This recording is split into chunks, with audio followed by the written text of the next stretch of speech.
নারী নির্যাতনের প্রতিবাদে পর্ণশ্রী থানার সামনে দলের নেত্রী অগ্নিমিত্রা পলের নেতৃত্বে বিজেপির তরফে ধর্ণা এবং পথ অবরোধ করা হয়। তৃণমূল কংগ্রেসের কাউন্সিলরের ছেলে এবং তার কয়েকজন বন্ধু দ্বারা দুই মহিলা যৌন হেনস্থার শিকার হয়েছেন বলে বিজেপি নেত্রী জানান। পুলিশ এফআইআর নিতে অস্বীকার করে বলেও অভিযোগ।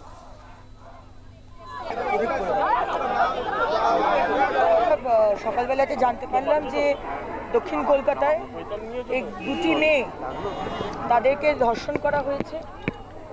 একটি গ্রুপ অফ ছেলে তৃণমূলের আশ্রিত, তাদের মধ্যে জানাশোনা ছিল, কিন্তু কোনো সন্ধ্যেবেলায় তারা একসাথে কোথাও ছিল এবং তারপরেই পাঁচ ছটি ছেলে এই দুটি মেয়েকে গ্যাংরেপ করে এবং তাদের মধ্যে এখানকার কাউন্সিলরের ছেলেও নাকি আছে। কোনো কুকীর্তি বলুন বা ভালো কাজ বলুন চেপে থাকে না। আর দক্ষিণ কলকাতায় এত বড় একটি ঘটনা ঘটবে, গ্যাংরেপ করা হবে, সেখানে মানুষ জানতে পারবে না? মানুষ তো জানবেই, এবং সেই কারণেই আজকে এখানে আসা। আমরা আধ ঘন্টা রাস্তা অবরোধ করেছি।